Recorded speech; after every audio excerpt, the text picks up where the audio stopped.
Hi, all. Thank you so much for your patience. Welcome to Fox 10 News Now. I'm Kinsey Schofield, and we have been having technical difficulties.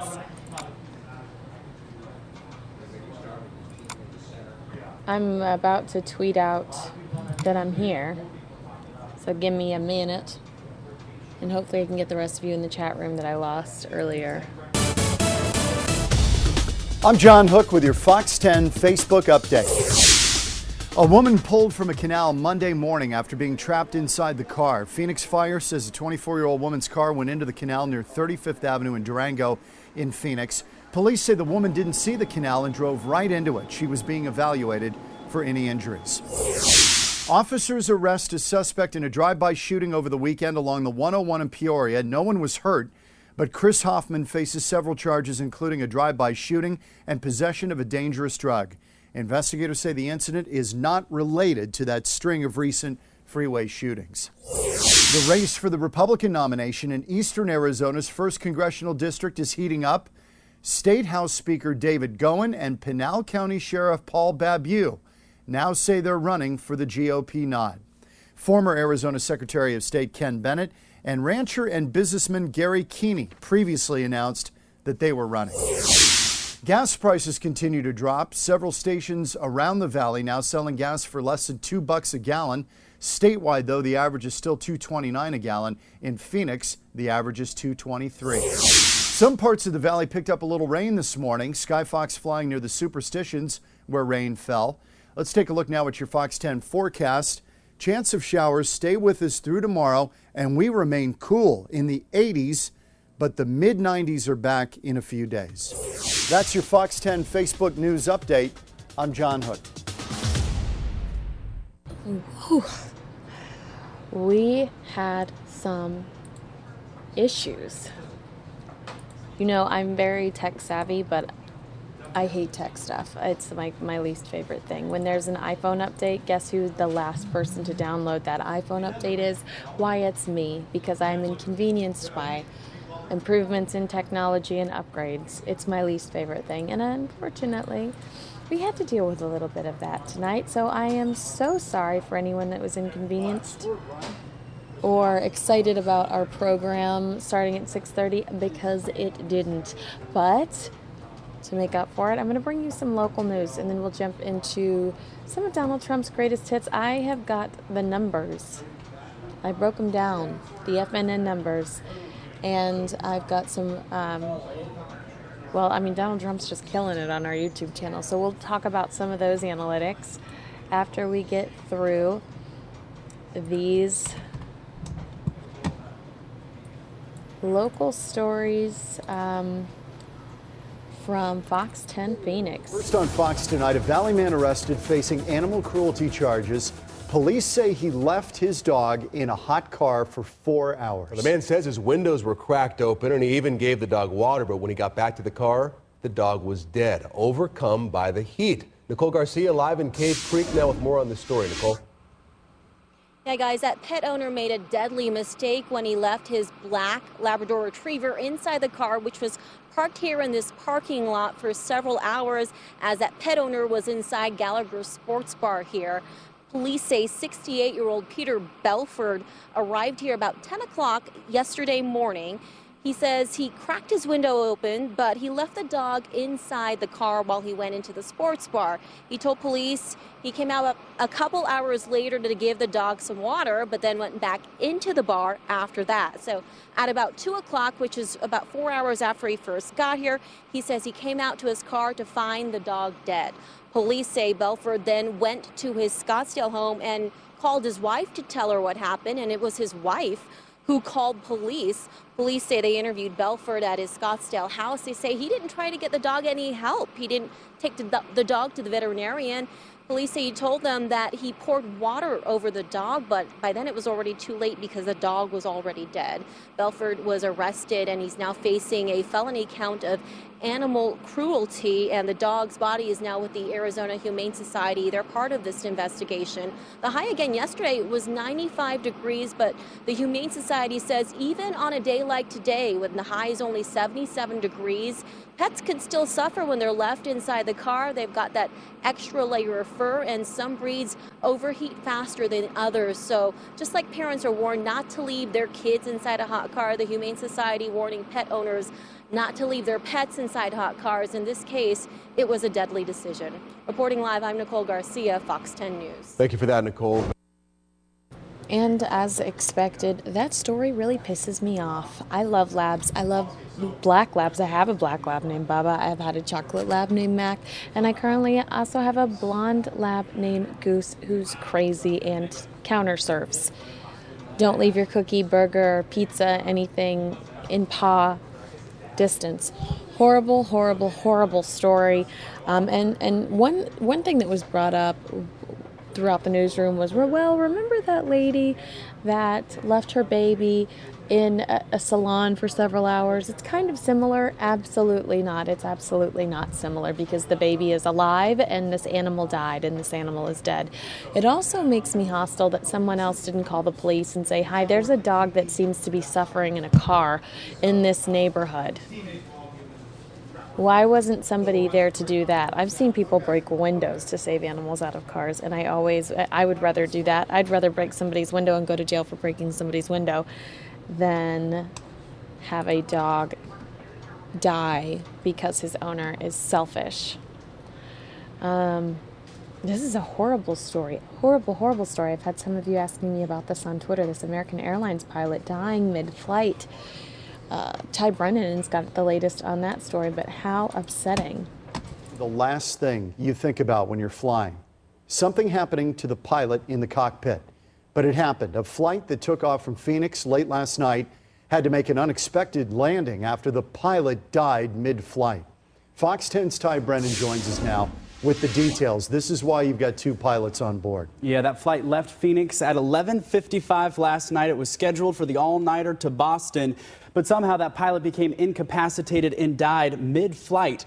That's when they had to make an unscheduled diversion into Syracuse. And today, those passengers finally getting to their final destination in Boston, many of them overwhelmed by this emotional ordeal.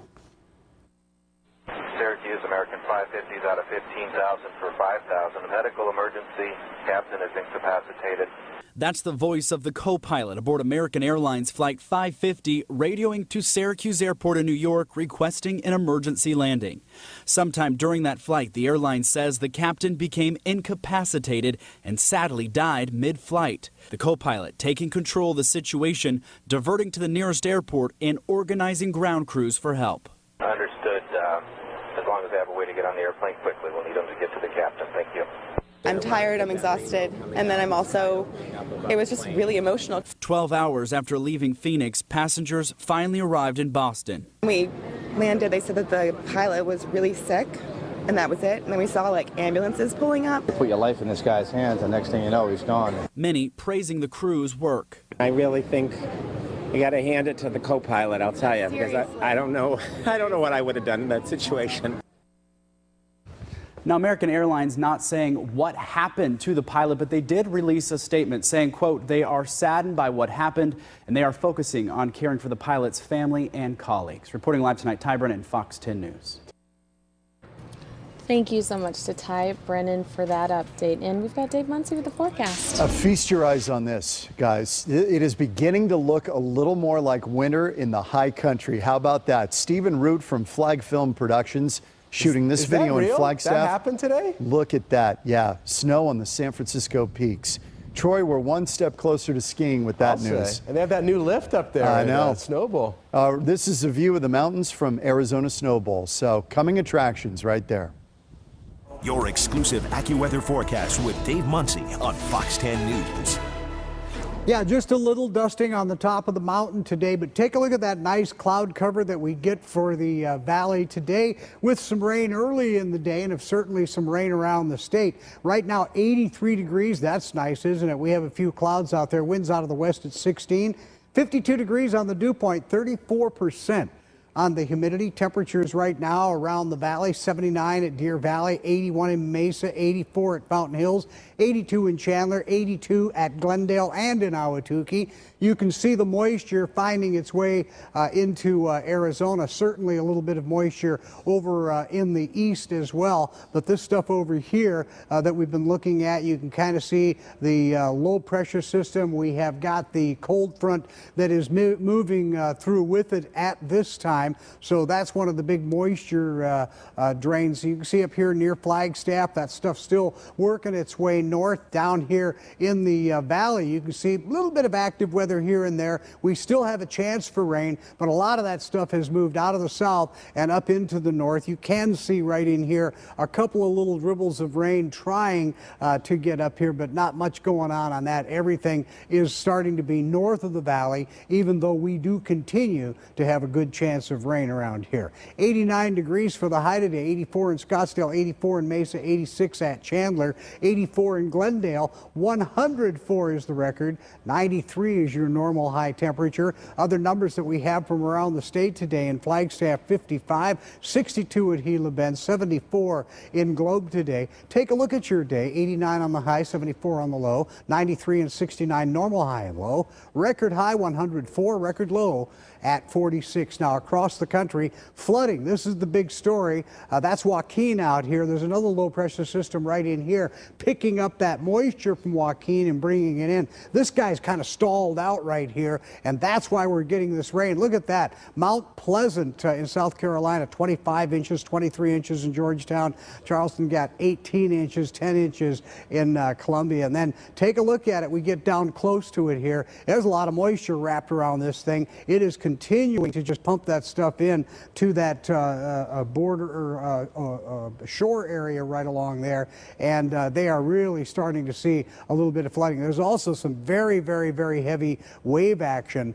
coming in with this storm system as well. We have some beach erosion. 70 overnight, 82 tomorrow with a chance of rain. That chance of rain continues tomorrow through the night tonight. 87 on Wednesday, 93 on Thursday, and so those temperatures are going to stay in the low and mid-90s throughout that period with sunshine returning. Watch your kids around water. Thanks, Dave Muncie. Let's see here. We've got some additional local stories that we want to bring you. Oh, and I have the raw interview here, so we might go into that immediately following. Babeu, who made his name for immigration enforcement, trying his luck again in a run for Congress. This is the second time he's done this, announcing he'll seek the Republican nomination in Arizona's 1st congressional district. Babeu says he wants to take his fight against illegal immigration to Washington. You'll remember he ran for Congress in 2012, but was forced to drop out of the race when his boyfriend claimed that Babeu threatened to deport him because he was an illegal immigrant. Babeu has denied that claim. Surprise that it happens in an election time. It's not a surprise. A calculated attack, all kinds of allegations that were eventually proved to be completely false. I was fully exonerated by the Attorney General's office after the election, but I had to survive that. And I think, of course, Ann Kirkpatrick is challenging Senator John McCain, so it leaves that district open. And my second term as sheriff is coming to an end, and I've been fighting the federal government for the past 7 years. And when it comes to the lack of border security, the illegal immigration issue, and this is an issue that if we really want resolved, that we can't continue to send the same old politicians to Washington. We need to send a sheriff to Washington to fix them. And the difference with me is I can't screw it up as a sheriff. We have to deliver core services to people, rely on us for their safety. And we've done a very good job there. Politicians making false promises that they know they'll never keep. Any promise and commitment I've made, I've honored. I follow through, not just as a sheriff, raising my right hand as a police officer, as a sheriff, 20 years retired in the military. I'm the only veteran in the race, served a tour in Iraq. I say even more importantly, commanded 700 active duty soldiers, airmen down in Yuma at the Marine Corps Air Station, where we supported our heroes in the Border Patrol to secure that sector. 97% reduction of illegal entries and drug smuggling. Other big issues for me is clearly the overreach of the federal government and their power.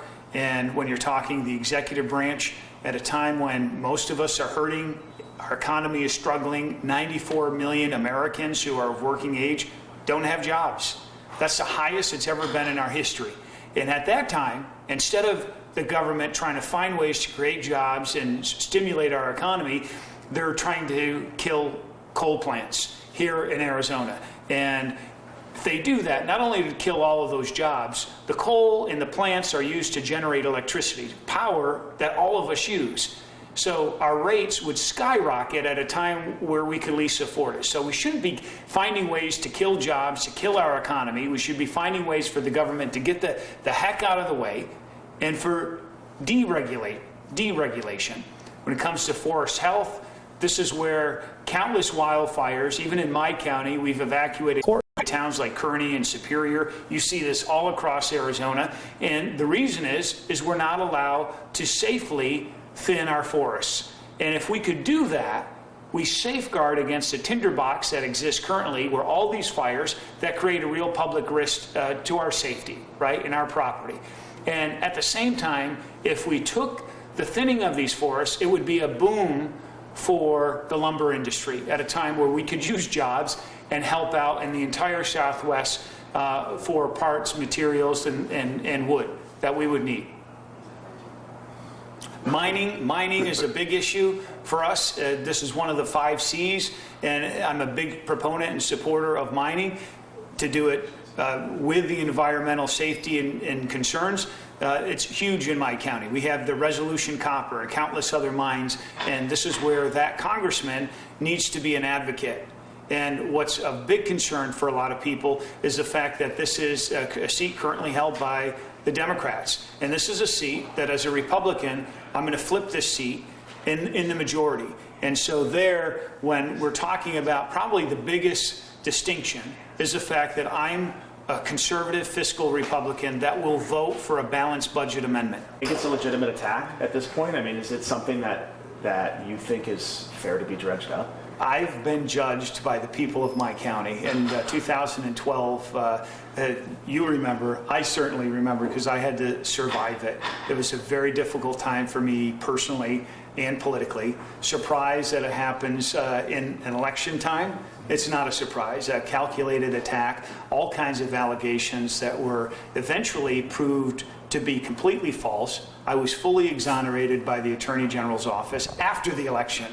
But I had to survive that, and I think what was important, the voters who knew me best, the residents of my county, re-elected me with more votes than anybody who won elected office in my county, from president all the way down through Congress to legislature and judge. And so that's humbling for me, but what I do regret is the fact that my personal life and being gay, I didn't think should be in the public realm, and I wish I had come out sooner. I was open to my family, to my friends, and I didn't think it should be an issue in the public, yet if I had openly talked about it, I could have avoided a lot of that. So at the end of the day, I was afraid of how people would respond to that, and to my surprise, it didn't matter. People didn't care about that. Do you think at the time it was more, or was it the other issues? We're self-identified conservatives. So when you look at this, and you look at this district, Andrew, that 1/3 of this open congressional seat is my county. And so you look at the Republican votes in the Republican primary, more than half of those votes are in my county and 2 cities that border my county in Pima County. So this is a race that's not just one person against one. You're going to have 5, 6, 7, 8 candidates. And so my record of service, and which I can stand on, and also the fact that I'm a military veteran, there's no other veteran in the race. So all of those things where I want to be judged, you or somebody that you love and care about wants to be judged on their merit, on their performance, on what they do to contribute to our community. That's how I want to be judged. The illegal immigration issue is always going to be a big topic. Oh, yes. But in Congress, there's a lot more than Yes. just illegal immigration. I mean, how do you feel like you be able to contribute on a broader range of issues than just illegal Absolutely. immigration? Well, clearly, in some of the things I've talked about earlier, as a fiscal conservative, this is where my vote absolutely would be for a balanced budget amendment. We don't have a revenue problem, we have a spending problem, and to take tough votes on entitlements and on fixing, instead of kicking down this can down the field further, which is going to happen, as you know, in the next year and 2 months. We're going to have a new Congress and certainly a new president. And so we've got to address those problems. Forest health is significant. Also, the EPA and the overregulation. When I talk about border security and immigration, that connects to these things because the government, the federal government, has made our job even more difficult, right? And it's the same thing here at a time when 94 million Americans are not in the labor force. This is from the Bureau of Labor Statistics. It's the highest number, Andrew, in the history of our country.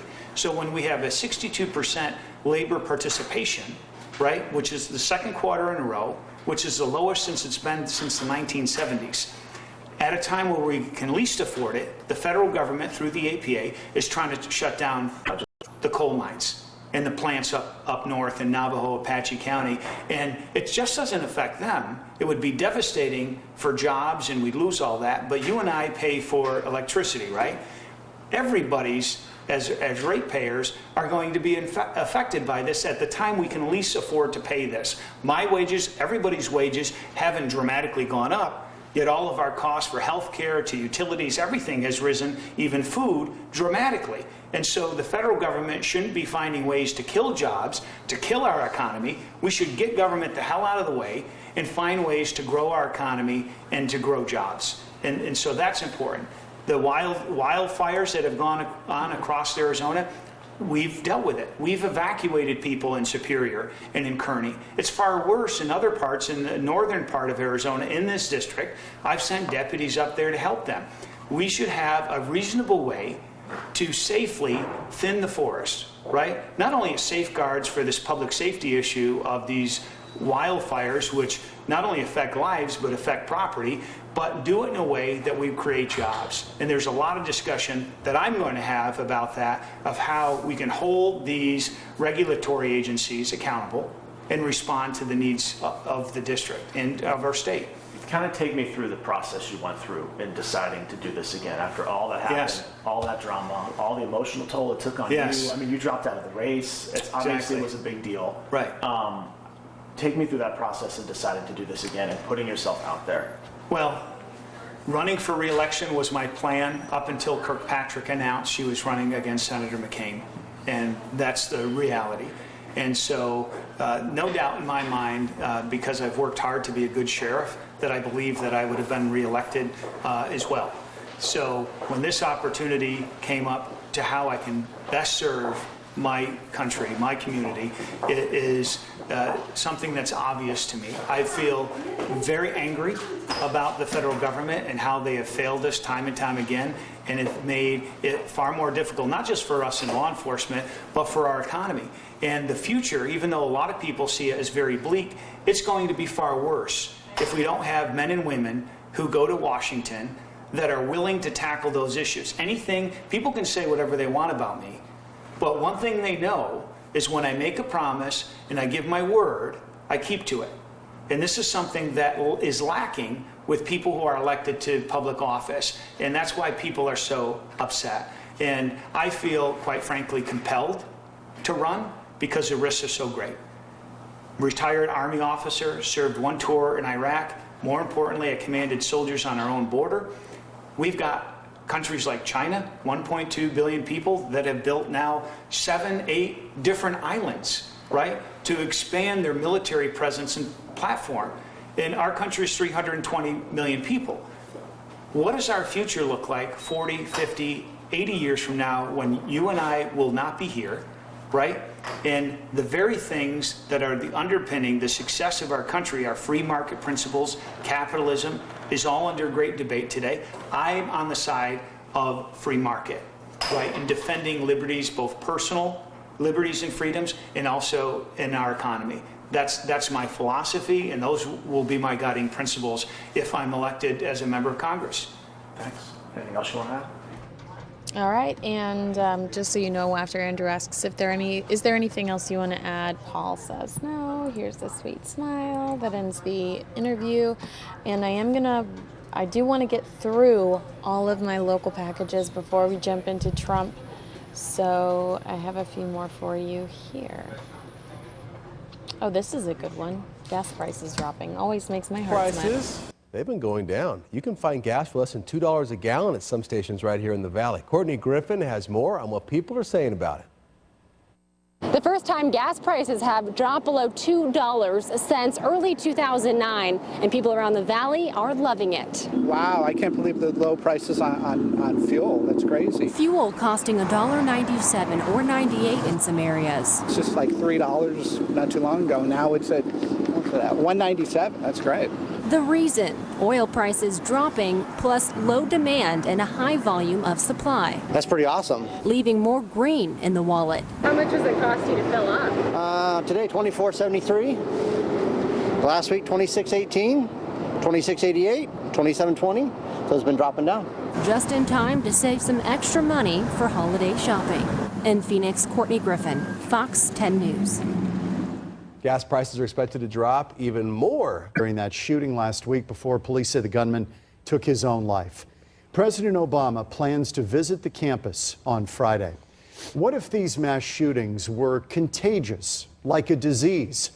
One sick person does it, and then the event infects another person, inspiring him to do it. A study just released from an ASU researcher this summer suggests that there is evidence to support that theory. Linda Williams live now with the story tonight. Linda, what have you learned? It's an interesting concept, John. Kind of odd to try to get your mind around it. But a team of ASU researchers decided to look at the data of these killings and school shootings to see if there was some correlation between all of these tragic events. ASU professor Sherry Towers led the study. One of its goals, to look at data on mass killings defined as 4 or more people in the United States between 2006 and 2013.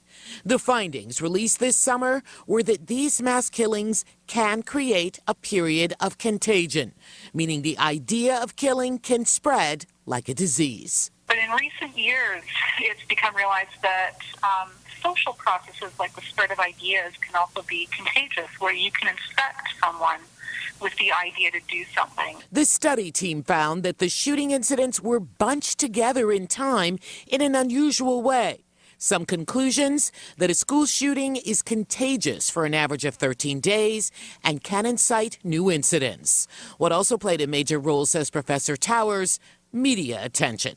Where they get national or international media attention, that perhaps that is playing a role in somehow putting the idea into the head of people who are both vulnerable. On ASU's downtown Phoenix campus, students pondered the idea of school shootings being contagious. And I could see in a dark, sort of way that if you see another person who's a murderer, serial killer, becoming famous for the crimes that they're committing, that you would be like, oh, I should look after them. I think that people like that are going to do something horrible either way. If they can't be famous, they would rather be infamous.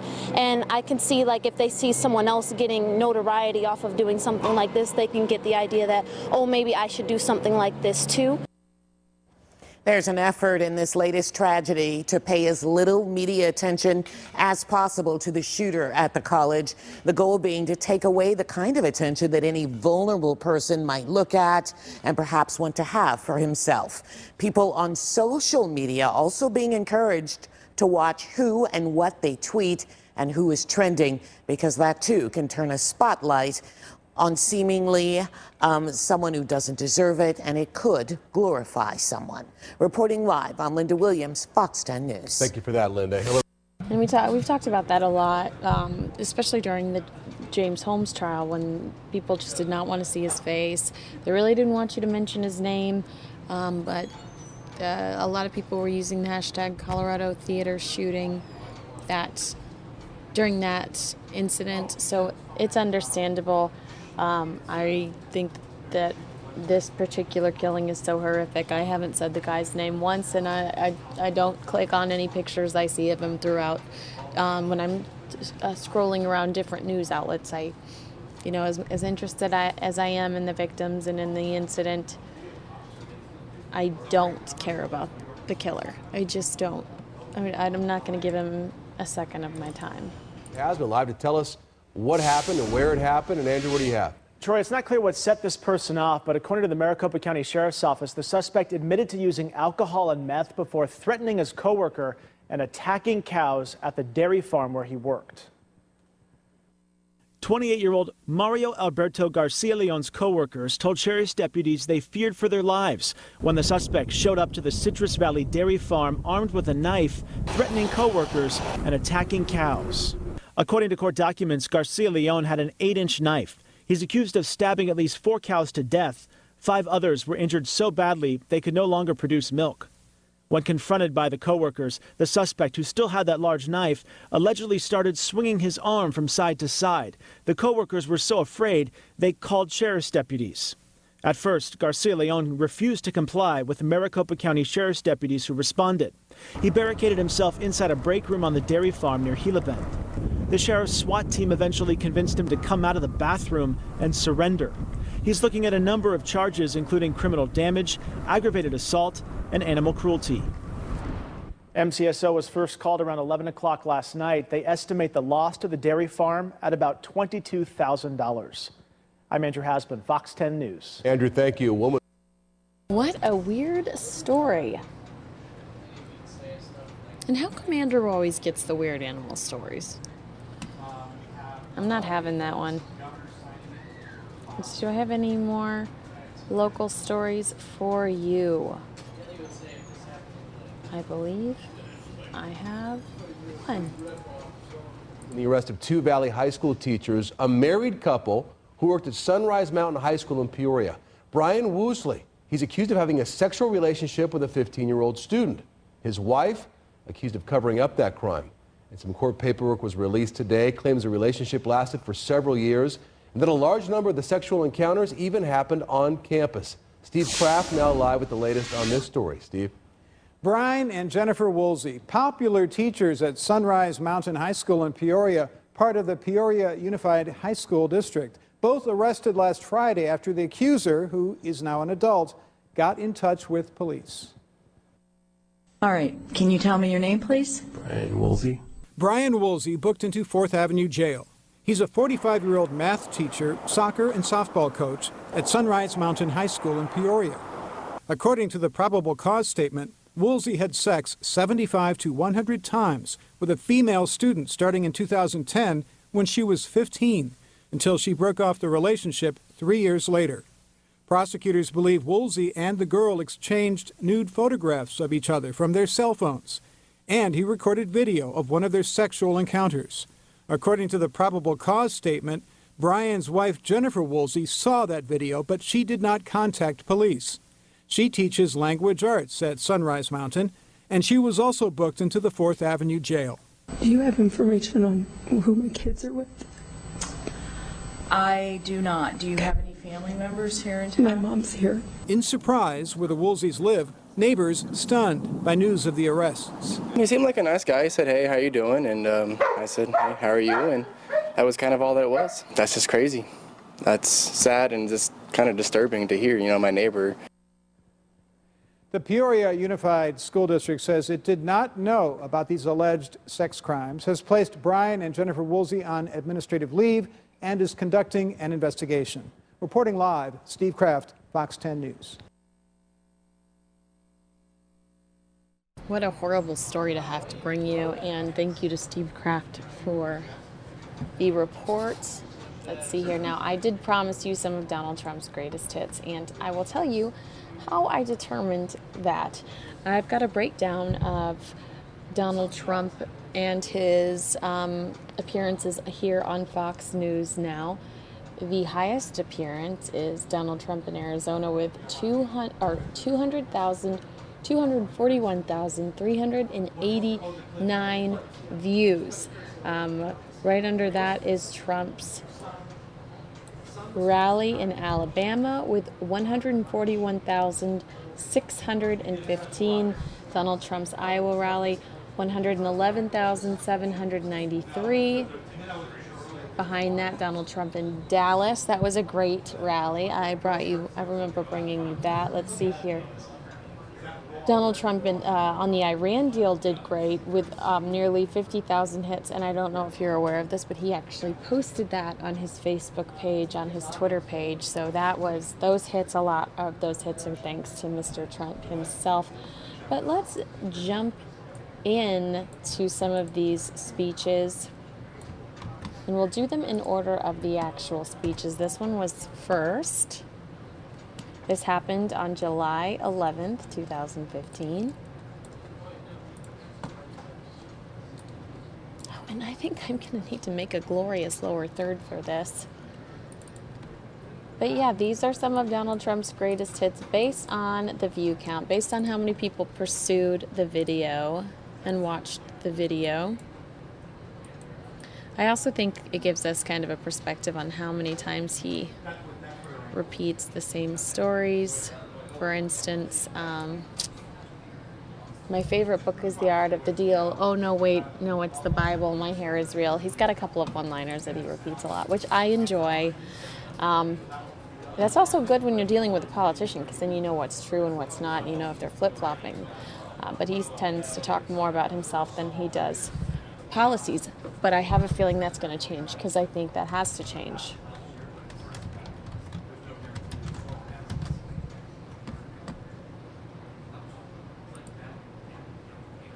And let me pull this lower third up, and we will start some of Trump's greatest hits, starting with a few moments of Trump in Phoenix. And really, this was at the beginning of his campaign. We got him quickly early on.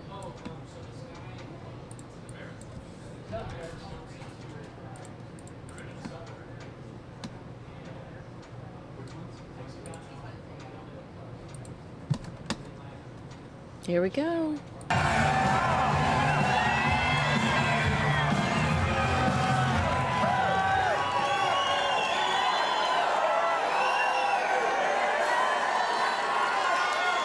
This is absolutely unbelievable. Thank you, everybody. Thank you very much. Thank you.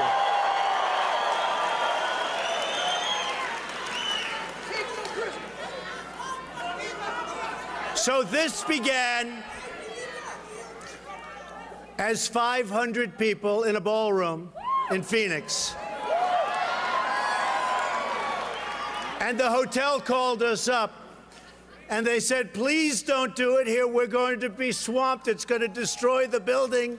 It's been amazing. And outside, sadly, we have thousands of people that can't get in. So you know real estate. You know real estate.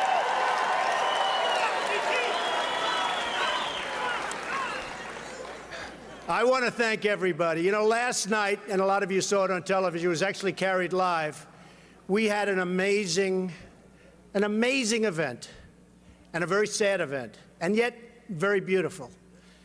Because the word is getting out that we have to stop illegal immigration. We have to. We have to.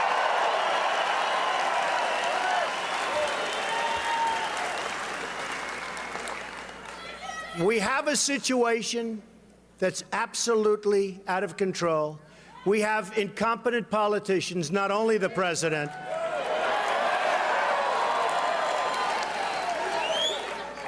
I mean, right here in your own state, you have John McCain.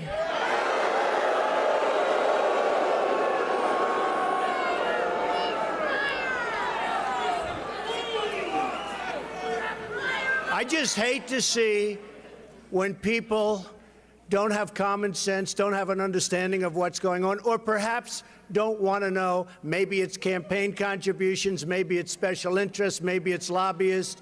But for some reason, some people don't get it, and I don't think they'll be in office much longer. I really mean that.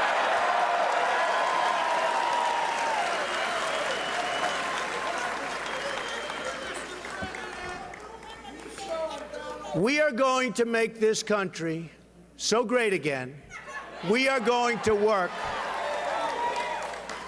We are going to work so hard. And I will say this.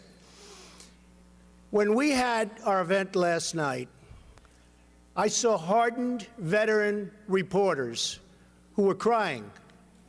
You had to see this. People that I've known for a long time that I don't even like. They're not good people. How you doing back there?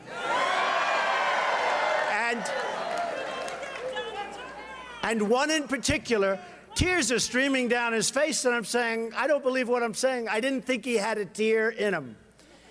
And some of the people that spoke were absolutely amazing. One, their child was killed by an illegal immigrant, shouldn't have been here. And this really began for me. It's very interesting because when I started and when they announced, don't forget, everybody said, he's never going to run, right? Then they said very strongly, you know, these are real knowledgeable people, they don't know anything. Then they said, he'll never file his FVC paper. Well, I filed that 2 weeks ago. They said, oh, wow. Then they said, he'll never file his financials because he's not as rich as people think. And they get filed during this week. And by the way, some of the other candidates will not be filing from what I hear, okay?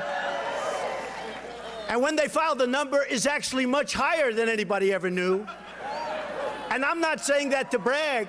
I'm only saying that because that is the kind of thinking our country needs. We need thinking where trade deals with China, with Japan, with India, with everybody. We're getting ripped. We're being taken apart piece by piece, slowly. Slowly. China laughs at us. They laugh at our stupidity. They laugh at our incompetent politicians.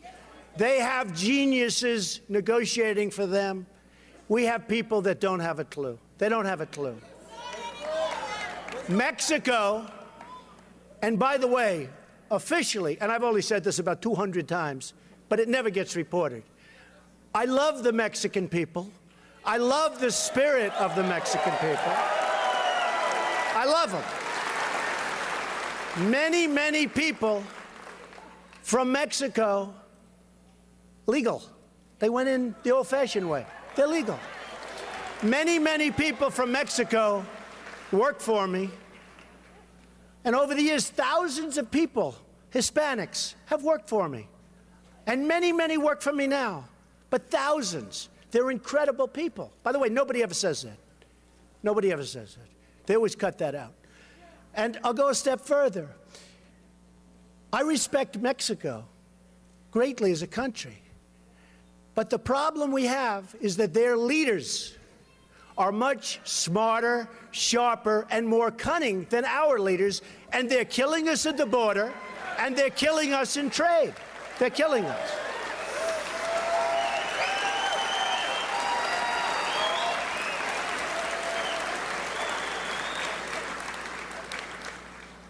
And every once in a while, I'll see a rally, and it's put up by the Mexican government, in my opinion. People come in, they're so perfect. They're like central casting. And you know how long the rallies last? Like about 12 minutes. They go home. But when you do, and I've said this often, it's very, very hard for a very successful person, and I've heard it from the time I was a little boy, to run for president or even political office. And I find it, and I have headlines every day. ESPN drops Trump. A friend of mine in Paris called, oh, Don, it's too bad about ESPN. You know what they were doing? They rented my golf club for a day. They put up a big deposit. I took their deposit, and then I rented it to somebody else. I made two for the price of one. No, it's true.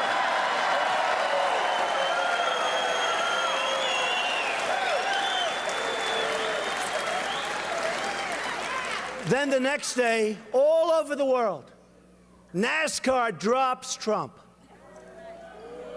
No, NASCAR.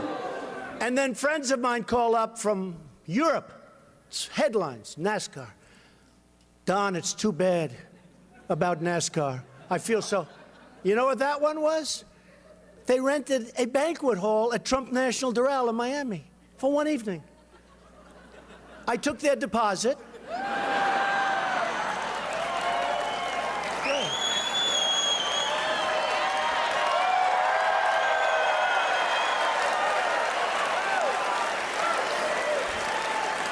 I took their deposit, and you know what? I just rented it for much more money than they were paying. So it's 2 for the price of 1.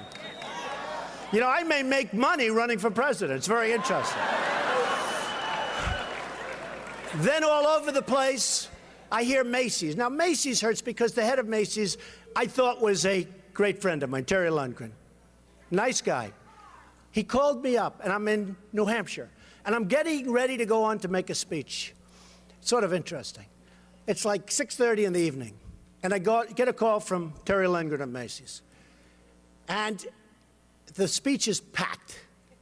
Packed. It's a house. It was supposed to be in the house. They didn't have enough room. They had 300-400 people. And they never thought this was going to happen. They thought there were going to be 30, like this. This is a little larger. But the same thing proportionately. So my phone rings, my cell phone, and it's Terry Lundgren at Macy's. And the man on stage is getting ready to introduce me. And he said, and you know, we have Donald Trump, the American dream, and all blah, blah, blah, everything. And my phone rings during the introduction. I'm going to be going up there like in a minute. And he goes, Donald, hi. It's like my best friend. I said, Terry, what's your problem? He said, you're very controversial. Can you believe it? He said, now I'm supposed to be going up, I'm supposed to make a speech. I got all these people. And by the way, cameras, just like you have all these cameras. We're in live television all over the place like we are now. And he said, Donald, I had calls from Hispanic people saying they're going to boycott Macy's. I don't know what to do. I said, Terry, be tough. They'll be gone. One day. One day. Now, this is a man that I played golf with. I'm with him all the time. I mean, really was, you understand. Because I don't forget things. I don't forget. He said to me, please, Donald, can I cut you? It's not a big deal. I'm selling ties. And you know what? Honestly, they were made in China, so I didn't care that much. I was like, so I'm walking up the stairs to make a speech, and I have Lundgren saying, I'd like to cut you because he's going to get some bad publicity, he thinks. And I walk upstairs, and he said, and now the American dream. And I'm still talking to Lundgren, and it's like a minute and a half before I walk on stage. People say, what happened? And I made a good speech. No notes, no nothing. And everybody was happy. And I just got cut from Macy's. And here's the bottom line on Macy's. Thousands and thousands of people are cutting up their Macy's credit card. I love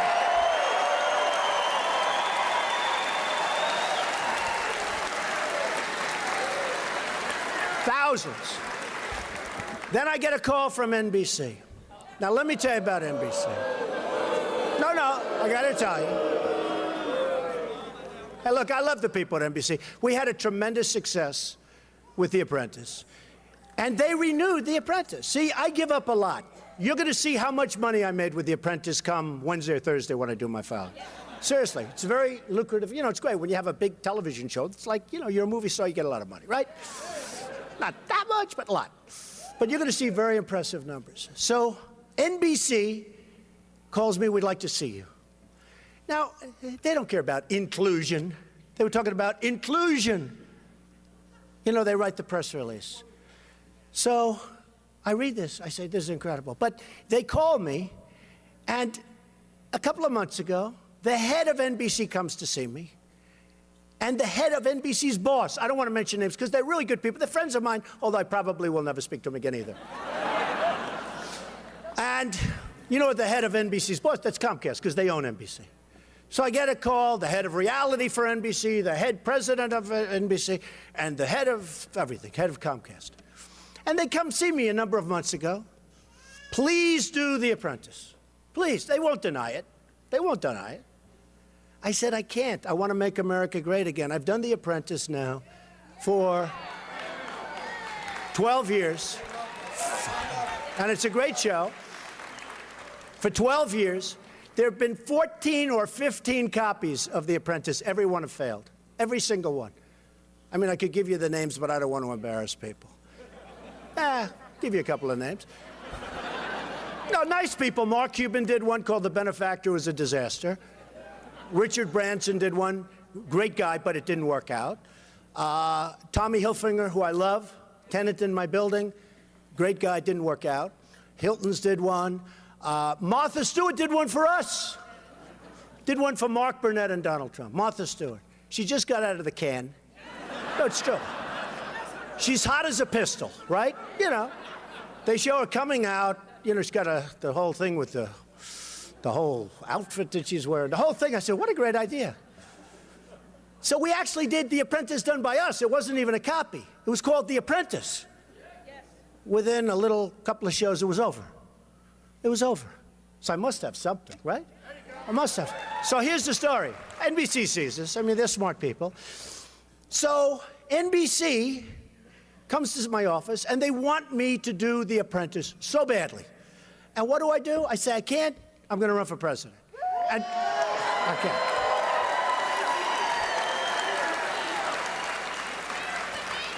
And I said, because of equal time. Now, you know what equal time is. Such a stupid law.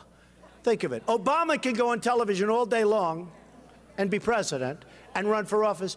But if I have a television show, what happens is everybody running for office would have to be able to do The Apprentice, equal time. So you'll have a good guy named Rick Santorum. You'll have all these guys. You'll have somebody that used to head up Lehman Brothers, the governor from Ohio. You'll have headed up Lehman Brothers. Oh, Lehman Brothers almost took down the world. He was a managing partner. I think he's a nice man. I don't know him. But I know if you're the managing partner of Lehman Brothers almost, you're not looking too good, you know. But all of these guys, they would have to be given 2 hours on primetime television on Monday or Sunday night. I don't think so. So they came to my office and they said, would like you to do it, so important. And by the way, they renewed The Apprentice. It was really very interesting because a lot of people said, well, how could they end the upfronts? They announced The Apprentice, which is good because I always want to be loved, you know? Like when I went on dates, if a woman dropped me, which happened often, I would always like to say, or at least in my own mind, that I dropped her. Does that make sense? So what happened makes me feel better. So they renewed The Apprentice, and I said, I'm not going to do it because I'm going to run for president. They didn't believe me. I said, why don't you believe me? Why would you give up a primetime show? Mark Burnett calls, great guy, Survivor, Apprentice, great guy. He really is a wonderful guy and a friend of mine. He calls me, he goes, Donald, they're giving you an extension. Nobody turns down an extension. He said, I've never heard of it before. I said, Mark, I'm going to run for president. Nobody believed me. Then I run, and the guys who are in my office, they said, I run, and then by September, we'll do something. Do you believe it? I said, well, if I don't do well, I would have done that. You know, why not? If I'm not doing well, if it's obvious, there's a problem. We just went to #1 in the polls.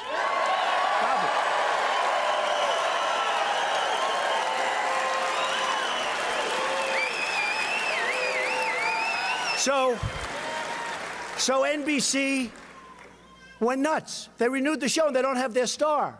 And everybody else failed with similar shows. And they're angry at me. So again, don't believe the inclusion. They got Reverend Al Sharpton working for them. Okay? He's actually not a bad guy. He's a con man. You have to understand it. Reverend Al is a con man. You know, tells people I'm going to picket you if you don't give. I mean, this guy is a con man. But I know him for 20 years. He's fine. You got to understand who you're dealing with. They've got Lion Brian Williams. He's okay. They sent me the most beautiful present a couple of months ago.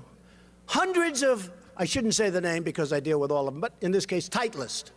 They sent me hundreds and hundreds of Titleist golf balls, top of the line. They sent them to me. From your friends, card, from your friends at NBC. A short time later, they say, he's not inclusive, me. I'm more inclusive than anybody. More inclusive than anybody. I then get a call, Univision. Now, Univision controls, and by the way, believe me, Univision has a certain power. Now, I didn't know much about Univision. I thought they were very wealthy. They're actually not wealthy at all. They're highly over-levered. They've got, like, I think $10 billion in debt. They have to do an IPO. Now, how stupid is this? They could have waited a couple of weeks, done their IPO, and been done. Instead, they do it early. They couldn't do it fast enough. Because you know why? In my opinion, it's only my opinion, the Mexican government totally tells Univision, it's about 80% of their market, 70% of them, totally tells Univision what to do. Totally. So the Mexican government is not happy with me, to put it mildly. And again, I respect Mexico, but their leaders are too smart for our leaders, because we have stupid leaders, okay?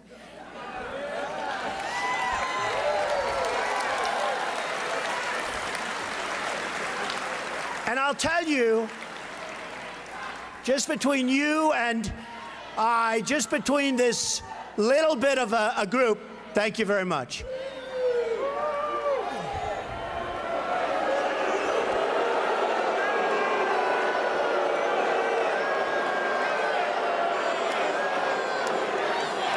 USA.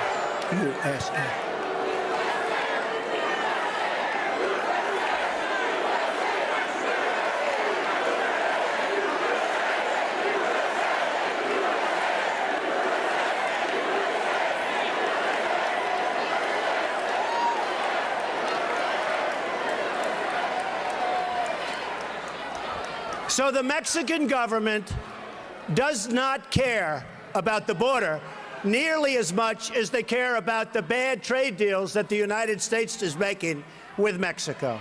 That's really what it's all about. That's really what it's all about. So I just sued Univision for $500 million.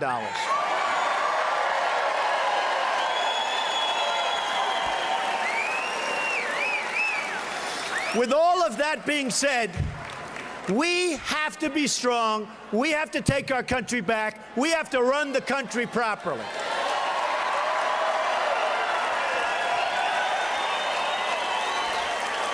So, I'm going to bring up a man who's a great man. He's okay, a and great, here's where great I'm guy. going to. I saw him the other day on television. Here, because this is when he brings up a guest, and I want to get more than just our Phoenix event up here for you. At number 2, we have Donald Trump in Alabama. Let me get that lower third on the screen. And we'll watch a few minutes of him in Alabama. You can get kind of a sense of his tone in Alabama versus Arizona. And honestly, if we get further, I don't know how far down we'll get in regards to our 9 p.m. stop time, but his energy is totally different in that speech we just watched. His energy is great in that speech we just watched. And he is silly and he is quick-witted. And he just seems to be a lot funnier there than he is today. I think we're seeing a different Trump today, but of course, I've said before, I think that being on the campaign trail has got to be exhausting. On top of that, he still has a job. He still runs multiple businesses. He's still a businessman, so he's got a lot to do, but his tone has changed a lot. I miss this Donald Trump. I love this Donald Trump. But let's take a look at Donald Trump in Alabama. 141,000 views strong on Fox 10 News now. And he's got that hat on. I need that hat. I do. I won't lie. I want it.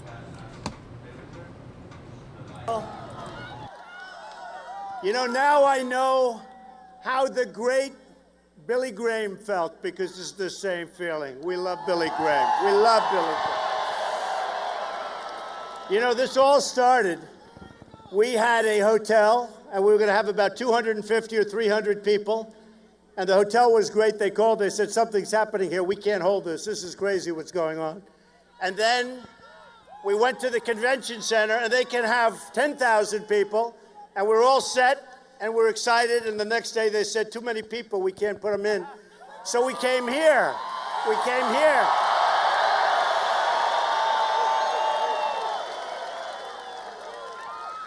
You know, today, if you notice, we have a stock market not doing so well. We have a country not doing so well. We've been saying it for a long time.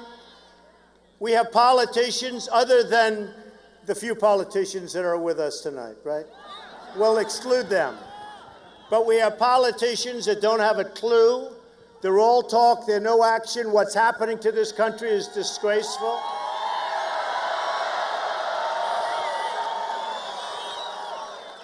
And you know, when I announced that I was running for president, I brought up the subject of illegal immigration.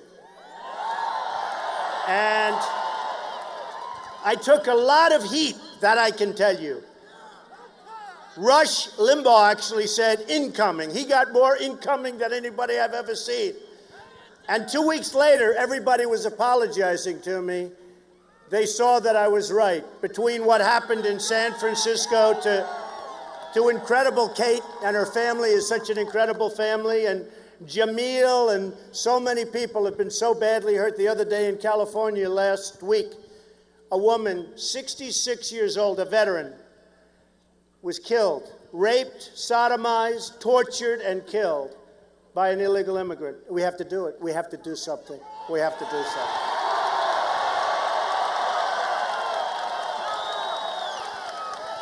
So we're going to talk. We're going to have a lot of fun. You know, the weather's a little dicey. That's okay. But who cares if it rains, right? Right? You know, if it rains, I'll take off my hat and I'll prove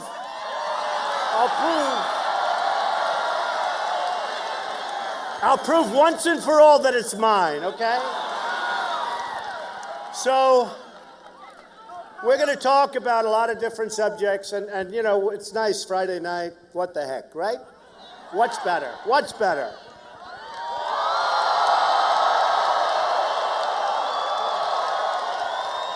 What people? The people that built this country. That's what we have here. I mean, the people that built the country. Great people. So we'll start with a little talk on the illegal immigration, what's going on. We've got to stop it.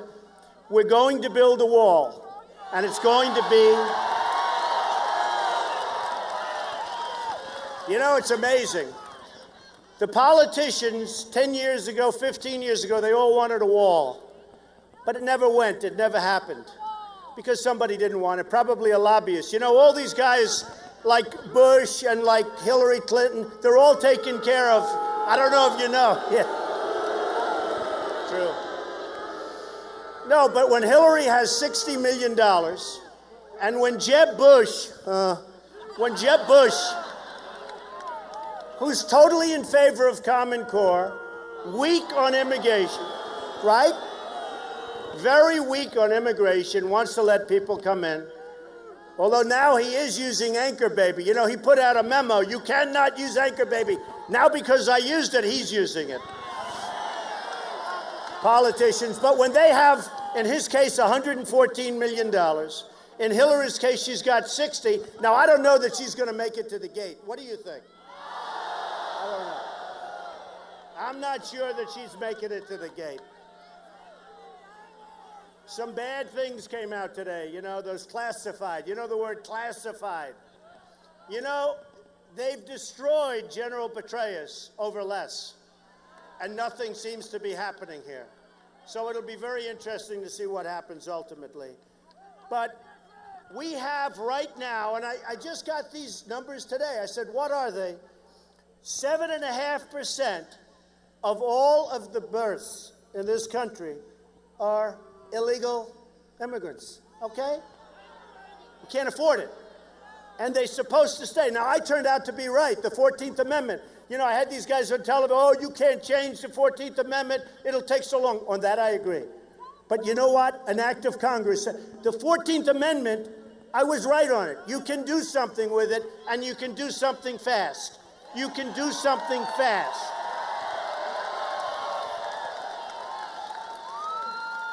So we have 300,000 babies a year, 300,000 that you have to take care of, we all have to take care of.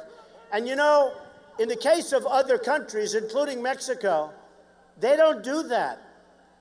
It doesn't work that way. You don't walk over the border for one day and all of a sudden we have another American citizen. It doesn't work that way. Mexico doesn't do it. Other places don't do it. Very few places do it. We're the only place just about that's stupid enough to do it. So I decided to run. I've gotten an amazing reception. We have to say, has this been crazy? Man, I mean, it's been wild. I'm a non-politician. The other day I served jury duty, right? I told you they had occupation. I refused to put down politician. But I will say this, we have a great politician here. We have a man here who really helped me, and he's the one person I sought his counsel because he's been so spot on. He's so highly respected. Has anybody ever heard of Senator Jeff Sessions? Jeff, come up. Where's Jeff? Get over here, Jeff. Look at him. He's like 20 years old. Unbelievable guy. Look at this.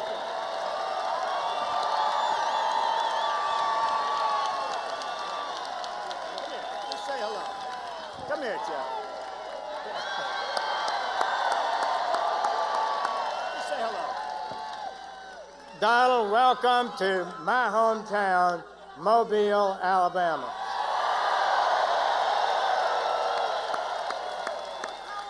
The American people, these people, want somebody in the presidency who stands up for them, defends their interests and the laws and traditions of this country. We welcome you here. Thank you for the work you put into the immigration issue. I'm really impressed with your plan. I know it will make a difference. And this crowd shows that a lot of people agree with that. Congratulations. Welcome and God bless. Thank you, Jeff. He was so great, such a help. So I go around and I see so many people, and I've been treated so well by the people. And you know, we're leading in every poll. We're leading in just about every state, including Alabama. Big. We're leading in Florida. Can you believe it? And we're leading big in Florida. And you know, it's really amazing. I said, well, Florida, I love Florida. It's a great place, right? Great. But Florida, we have a governor and we have a sitting senator, and I'm killing them. Explain that. Obviously, they're not doing a very good job. But we're winning in Florida, Pennsylvania, Iowa, New Hampshire, South Carolina, North Carolina, Texas. And then nationally, we're just absolutely way ahead of everybody else. In fact, you know, if this were another country, we could maybe call for an expedited election, right? I would love that. Can we do that? Can we do that? I'd like to have the election tomorrow. I don't want to wait. So the reason that I think we see this receptivity is that I know the game better than anybody. I've been on the other side. You know, I was totally establishment, was hand and millions of dollars all the time to these characters, right? I was like the fair-haired boy. Do I look fair-haired from back then? But I know the game. I mean, I understand it. And so many people have come up, lobbyists. I said, I don't want money from lobbyists. But recently, last week,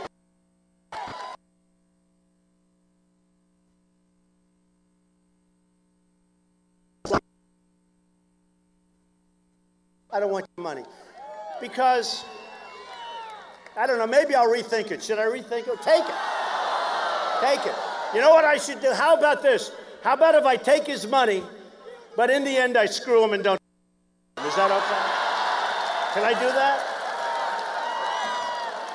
You know, because I built a great business and I feel sort of stupid. I say, I don't want your money. Can I take it, please? I promise I won't do anything for him.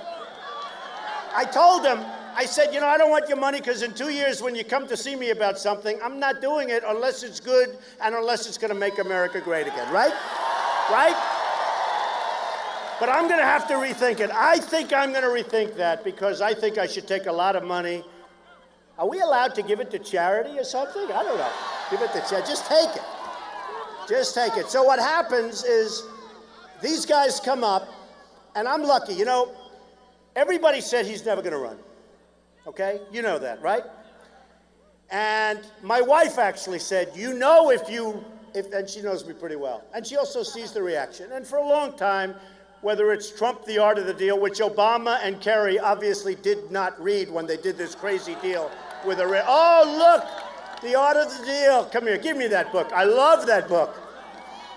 You know, I said the other day, and it sort of played pretty well, that is my second, help her over here. Help her over here. That is my, give me that book. Give me that. Here it comes. It's a second It's always the art of the deal, and that's the real one. That's the original. That's when they use real paper, right? You know, I said the other day, because so many people, they carry around the art of the deal, because they're begging their politicians, please, please, read the art of the deal when you negotiate with China, and with Japan, and with Mexico, and with Vietnam, and with Saudi Arabia, and with everybody. You know, right now we have a problem where North Korea is getting frisky, right?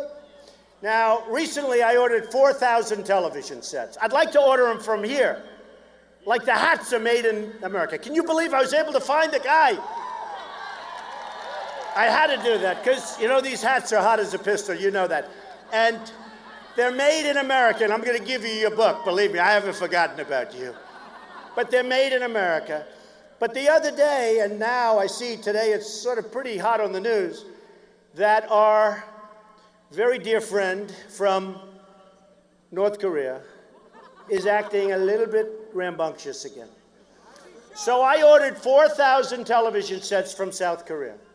Whether it's Samsung or Sharp or LG or any of them, they're all made in South Korea. I paid a fortune. And they're wonderful, and they're wonderful people. They're making a fortune. Do we have anybody that makes television sets in this country? I almost don't think so, right? So they're mostly made, other than Sony, which has lost its way. Prices are too high. But they're mostly made in South Korea. So now I see North Korea is acting up. So I see that we're sending ships, and we're getting our troops ready. We have 28,000 troops over there. And we're getting ready, just in case, Bob, we're going to fight, we're going to protect. We get nothing. We get nothing. What do we get? We get nothing. Saudi Arabia, and I get along great with all of them. They buy apartments from me. They spend 40 million, 50 million. Am I supposed to dislike them? I like them very much. But, you know, Saudi Arabia makes $1 billion a day. A day. That's, in all fairness, just before the oil went down a little bit, but that's okay. These are minor details. But let's say they were. So now they're making $500 million a day. That's not so bad, right? We get nothing. And they wouldn't be there without our protection. Even Germany. Germany's a power. Who has a Mercedes-Benz? Anybody? A lot of people. They're a power. They pay us nothing. We defend the whole world. All you have to do, and we want to be nice. Somebody said, oh, that's like the mafia defense. I said, don't worry about it, okay? The mafia is not so stupid, all right? They said, that's terrible to ask for money. No, they said it. They said, that's terrible. How could you possibly ask for money to defend a country? I mean, tell me, how crazy are we? So now we're sending our ships, we're sending our everything. We got, I'll tell you what, those 28,000 troops that we have right now on the border between North and South Korea, that's dangerous territory.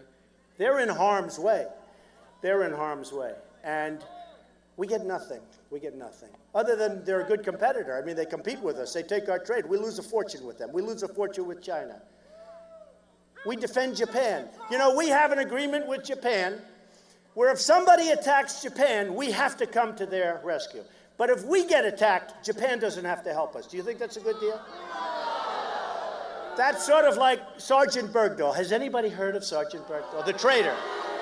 No, the traitor. I call President Obama the 5-for-1 president. We get Sergeant Bergdahl, a traitor, who, by the way, 6 people, at least, that we know of, 6 people were killed trying to get this guy back. 6 people. They went after him. They wanted to get him back. So we get Sergeant Bergdahl, and they get 5 people that they desperately wanted for years that are right now back on the battlefield, trying to kill everybody, including us. How stupid are we? How stupid are we? And, you know, the reason we have crowds, and no matter where I go, the other night we were in New Hampshire, we had some, New Hampshire was so incredible, the crowd. You saw it, it was on television. You know, every time I go on television, it's got to be live. It's live. I said, oh, can I have a rest, please? Tonight it's live on Fox. It's live. Who likes Fox? I like Fox. It's live on CNN. Who likes CNN? All right. And it's, oh, this is going to be, and it's live on MSNBC, right? Well, they're still working. They're still working. But I said, you know, how come it always has to be live? Why don't they just cover me like anybody else, where they go the next day and they show a little clip? Every time I speak, it has to be live. It's not, it's ridiculous. But it's okay, right? We have to suffer with it. But look, the reason I have this really incredible enthusiasm, and I really appreciate you, especially with this weather and this heat and everything else, but the reason I have it is because I do know what I'm doing. And I don't say that in a braggadocious way. You people are looking for somebody that knows what he's doing, whatever it is. You know, thank you, darling. I'm going to sign her book. I got to get her the hell out of here. She's so beautiful. I said it the other night. My second favorite book of all time. What's my first favorite book? The Bible. The Bible. And as much as I love The Art of the Deal, it's not even close. We take the Bible all the way, right? Okay, thanks. So I was saying, so they said I wasn't going to run. And everybody said, oh, he's never going to run. Never going to run. He's just having fun. Just a good time. His brand, and like I care, my brand. At this point, you know, my brand. I mean, I lose gutless Macy's because I said about illegal immigration, they dropped my brand, and I'm supposed to be. They're gutless. They're all gutless. I have to sue Univision. Univision, my poor Miss Universe people, the beautiful girls, these beautiful women, some are girls, but beautiful women. And I get dropped by, think of it, you have these magnificent women that work all their life to be in the Miss USA contest and the Miss, and 2 weeks before the contest, NBC and Univision drop because they thought my tone was a little bit strong. And it turned out I was right. So here's the good news. I sued them both. And, I mean, in the case of Univision, I sued them for $500 million. I want that money. I want that money. So I actually put it on the other day, Miss USA. I put it on because it was only fair to the people. And we had it on this small network, and it was fine. But who would do that? All because they want to be so politically correct. They actually called and they said, oh, we'll get it back on soon, we'll get it back on soon. You know, in the case of a couple, they said, Trump loses NASCAR.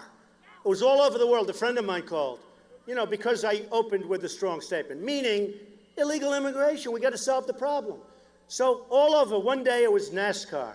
Trump loses NASCAR. I said, I don't have a deal with NASCAR. It turned out that I lost NASCAR. You know what they did? They rented a ballroom at Trump Doral. Can you believe it? That was my loss of it. They had a ballroom. And by the way, I kept their deposit and rented it to somebody else. The next day, I didn't even know I had to deal with them. It turned out they had a ballroom in one of my places, Doral. The next day, ESPN severs ties with the world. And I have friends that called me from Paris. He's a great businessman. Oh, it's too bad about what happened to ESPN. You know what it was? A golf outing at one of my courses in Los Angeles. Can you believe it? This is my big deal. And this was all over the world. I mean, the press, I don't know, maybe they didn't get it. Maybe they don't get it. I was very disappointed, though, with Macy's. Shirts and ties, not a big deal. But they heard there were going to be 3 pickets in front of the store. And they called, oh, we're going to have pickets. We're going to have pickets. I said, look, in 2 hours they'll be gone. Believe me. They'll go for lunch. They won't come back. Don't worry about it. I've been through it. It's true. But they said, oh, this is so bad. Can we sever ties? I said, I don't care, sever ties. I don't wear ties so much anymore, I didn't like the ties that much anyway. You know why? Because they were made in China. It always drove me nuts. True. But they were good. They were good. But I just hate gutless people. And so the reason that we're getting this receptivity, which is like this all over the place, is because I filed my papers. Never going to run. Then they say he's never going to sign the big document, which is a 1-page document, which basically you're giving your life away. And I signed. And then they say, oh, I can't believe it. The pundits, they get paid $500,000 a year to sit there and make jerks out of themselves, right? Call them pundits. Some are great. Some are really incompetent. I could tell you the ones, but you know what? They're starting to get nicer to me, so I think I can. Now, oh, he knows. He says, I know which one. There are more than one. There are still about 5 left. There were about 50. Now there's about 5. But they're starting to get, now they're coming around. But what happens, he'll never file his financials. He'll never file. Because he's probably not as rich as people think.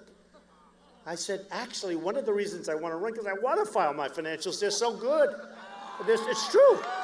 It's true. So I have like about 102 pages or 98 pages of stuff, and they have all these boxes, over 50 million, over 50 million. And I found and they were phenomenal. They were phenomenal, much better. And people realized, and it was a net worth, and this is not bragging, and I'm going to tell you why. Over $10 billion. That's good, right? Very little debt. Very little debt. In fact, to show you how stupid these people, it has a line for income. And the income was like, I think it's over $400 million a year. Is that good? My son is here. Look at Eric. He can live on that. So it says a line, income. And it's like, it varies with different things. But basically, over $400 million a year, 365. Is there anybody that would not want to make that much money in 1 year here? Anybody? Raise your hand. Well, with it comes responsibility. But I will tell you this. The reason people like what I'm saying is because I want to put that energy, whatever the hell kind of energy is. I don't know if it's screwed up, if it's good, if it's genius, if it's whatever it is. I know how to do things. I know, and I'm not going to I won't care about, we're building a great building on Pennsylvania Avenue, right opposite between, as you know, the White House and the old post office. In real estate, there's a slogan, always get the post office, because they were there first. I got the old post office in Washington, D.C. And I got it from the Obama administration. Can you believe that? Now, that's called deal-making. One of the most sought-after buildings in the history of the General Services Administration. And I got it. And you know what? They did the right thing, because we're doing a great job. And we had a great statement. They want to make sure it gets done. And it'll be opening. And here's a little story. It's now under budget and ahead of schedule. Do you ever hear that from government? All right, that was Trump in Alabama. And I'm going to bring you next Trump in Iowa.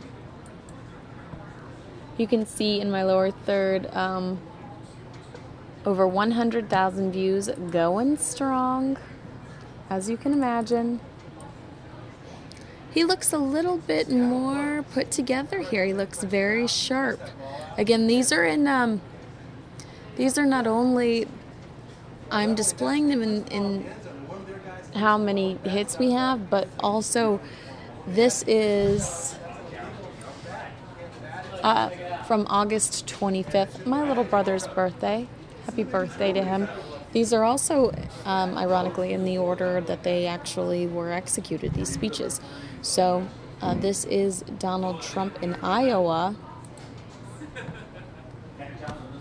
Again, over 111,000 hits here. So let me check into this speech. You can count them on your hand. That turned down a major renewal. In fact, Mark Burnett said, "You got to be kidding. You got to be kidding." We've heard this story before. You're turning down a major renewal. He called it a renewal. He said, "You're turning down a renewal." It's almost as if he Nobody begins turns every it down. speech with bragging. And I turned down a renewal for many, many shows. And you see the kind of money they paid me. Remember, you had that certain anchor that said he doesn't believe it, blah, blah, blah, and then he had to apologize. A lot of money. I turned down a lot of money because I told the heads of NBC, the head of Comcast, who's an amazing guy, great guy. We'll just call him Steve. But I want to tell you, he's a great guy. Maybe The we head of should NBC, skip the and head see of if we get any new reality information. television. They came to my office like 5 months ago. He references They sat in my chairs, inevitably they said, "Donald, that he actually has to come up we've already with renewed the event. speeches We want more you. often We than love other you." candidates They don't because love me he's so taken much anymore. I have he's to taken live more often than the president of the United States. And I said to him, fellas, I But we've really heard this want to story run before. for president. I want to make America great again. It's very simple. Let's see. I want to do it. Let's find some fresh stuff here. Let's see what he's saying here. Politicians all talk, no action. It's all bull. We got to stop. We need people that are going to take us to the promised land. We need people that are going to be great. So, again, we look at Mexico. Thank you. You look at Mexico, which is the new China. By the way, they're doing great. And what's come out, a lot of incoming, as Rush Limbaugh said. He said Trump has taken more incoming. When I first announced, all I did was tell the truth. But you look at Mexico, the new China. You look at Ford building a massive plant there. You look at other companies from Europe, from all over.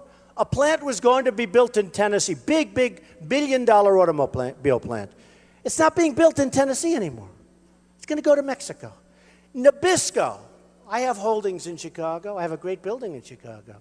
Nabisco, they have a factory, big factory. They make Oreos. I'm never eating Oreos again, ever. Ever. Maybe. Maybe if I can find some made in the United States, I will. But they're closing their big plant in Chicago, and they're moving it to Mexico. What's going on? I mean, how stupid are we? You're right. So where and why are we doing this? Why are we allowing it to happen? So what I would do, if I were president, I'd talk to these people. Somebody has to talk to them. And if you don't talk to them, it's never going to change. It's never going to happen. And you can get them to stay in Chicago. You can get them to build someplace else in the country. You can get Ford, believe me, to stay in this country. Now, sometimes it's so unfair, the trade agreements. If you look at the amount of business that's been moved out of whether it's Mexico or many other countries, been moved out, it's absolutely uncontrollable by the people that we have currently. And we can do something to change. Now, let me just tell you, and I tell this all the time. I'd go to Nabisco or I'd go to Ford. I'd say, fellas, I don't want you. I don't want you. I have Carl Icahn ready. Killer. I have other people ready. I have people that are so nasty, so mean, so horrible. Nobody in Iowa will want to have dinner with them. It's true. They're horrible human beings. I admit it. They're Wall Street killers. Most of them, a couple of them are nice, like about 2%. But they're the greatest negotiators in the world. I know the best. I know guys that are overrated. I know guys that are really good. I know people that you've never heard of that are better than all of them. We're going to use our best. But I would say to, let's say, the head of Ford, and you've heard me say this, because to me that's a big abuse. $2.5 billion for a plant. You know how big that plant? How many plants do we close to build a new plant in Mexico? $2.5 billion.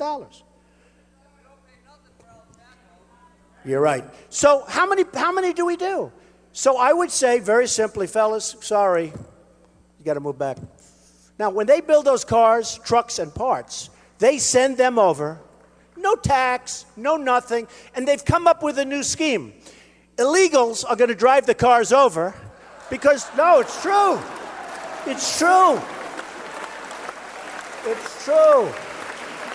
Because it just works so nicely. Nobody's going to check them. So why just drive beautiful cars? They'll probably keep them and just live happily for the rest of their lives in the United States, you know. But we have to do something about it. Now, let's say Jeb Bush is president. He knows it's wrong. He's not a stupid person. I don't think. I don't know. What do I know?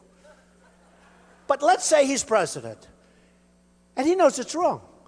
He's going to say, no, no, no, we don't want that. Ford, we don't want you to go. We're going to charge you a tax because, you know, the way you do it, you just say, charge a tax, right? And then he's going to be hit by his lobbyists. They gave him millions. You know, he's got $135, $40 million. I don't have anything. I don't want anything. I don't want money. I'm just taking little small contributions for people. They send, I mean, the woman sent $7.32. And I was so, look, with a beautiful letter. No, it's amazing. I like that because that's like an investment, but.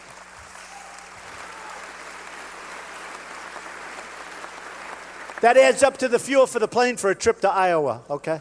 It all does. But who cares?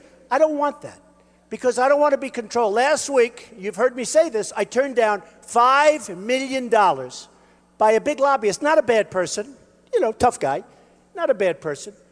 But when he gives me $5, he's not doing that because he thinks I have beautiful hair. It's not that bad. And it is my hair. Ann, is it my hair? It is. It is, actually. People don't know that. I proved that, you know, in Alabama. It was really hot and it was rainy, and I took off my hat, and everyone said, it really is his hair. It's weird. I don't have to do that tonight. It's sort of nice. But you know, so we would go over, and the lobbyists would say, no, no, we gave you millions of dollars, Mr. President, and you owe it to Ford. Let them have what they want. So you got the lobbyists, you got the they're going to say, and after about 10 minutes, he's going to say, oh, I can't really do that. They really helped me in my campaign. With me, they're going to call me because I know all these guys. But they never did anything because I don't want their money. I turned the money down. I turned down so much money. I feel like such a stupid person. No, it's true. First time in my life I feel stupid. Guys are offering me millions. Don, I'd like to give you $1 million. One guy, I'm telling you, $5 million. I could have it right now, and I turn him down. I go back, I say, do you think I'm doing the right thing? In fact, how about, I'll just take a vote. How about if I take all this money and promise, I swear to you, that I won't do anything for these people? What about that? No? That's what I thought. I feel so stupid, but you know what? That's the way it has to be. Because I think one of the things they like about me is nobody's going to buy me. Nobody's going to buy me. And, all right, so after about 10 minutes, Bush goes out and he says, all right, you can build your plant, build it. I'm sorry, please. How dare me? I mean, it was so terrible that I even thought about doing that, you know, because you contributed money. Okay, me, different. I'll call him up and say, got to go. I don't want you in Mexico. I love Mexico. I love the Mexican people. I have thousands of Mexican people that have worked for me over the years. And even to this day, I mean, I love the Hispanics. The spirit, I love them. They're incredible people. But we have leaders that can't compete with their leaders. Their leaders are too smart. So I would say to the head of Ford, sorry, I'm not going to approve. You're going to pay a tax. Where every car and every truck and every part that comes across that southern border, you're going to pay a 35% tax, okay? That's what's going to happen.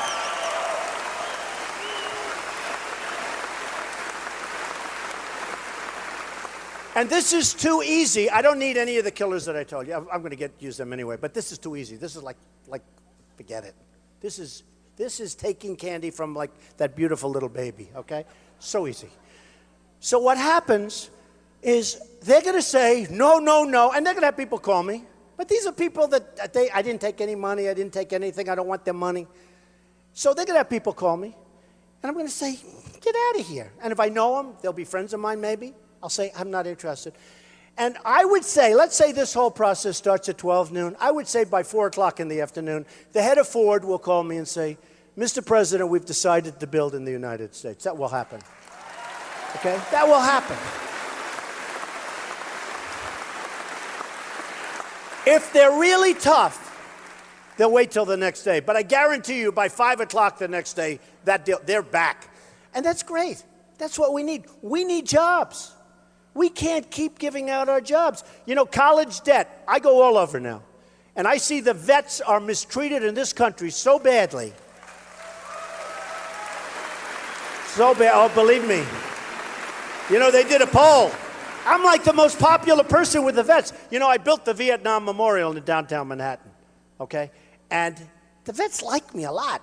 And they did a poll, and people were shocked. They said, why would you be shocked? Because I'm going to take care of the vets. The other one, college debt, it's out of control. And I go around and I see students. And by the way, you see what's happening with the colleges? I mean, you talk about, like, what they're doing, the prices of these colleges, the way they're rapidly raising. And students are borrowing money from different people, but also from the government. It's the only thing that the government makes money on, college students. No, it's true. They're making a lot of money on college debt. And the big thing we need is jobs. And the students come up to me and they say, Mr. Trump, I'm borrowed. I don't know how I'll ever pay it off. This is somebody that's a junior or a senior in college. And it's almost like they have no hope. To me, it's one of the saddest things I've seen in making the rounds, is college students' college debt.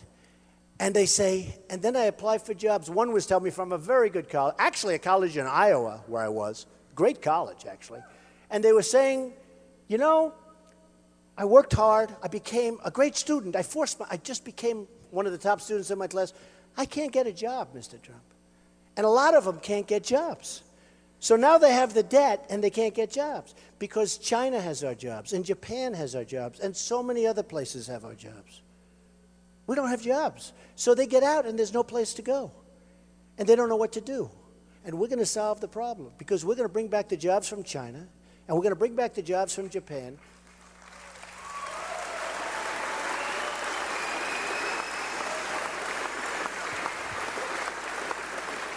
And we're going to be fair. But if you look at the deficit, the trade deficit that we have with China, it's astronomical. People are saying, how are you going to balance the budget?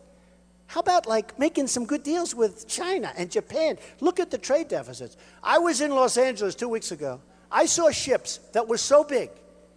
I've never seen anything like it, with cars from Japan. They're pouring off. We sell them, and actually, you sell them some beef, right? Okay? This is one of the beneficiaries, beef. But honestly, if you ever look at the difference, numbers here, it's so crazy. We send wheat. They send cars. We send wheat. It's all going to change. And we're going to have great relationships with these people. You know the amazing thing?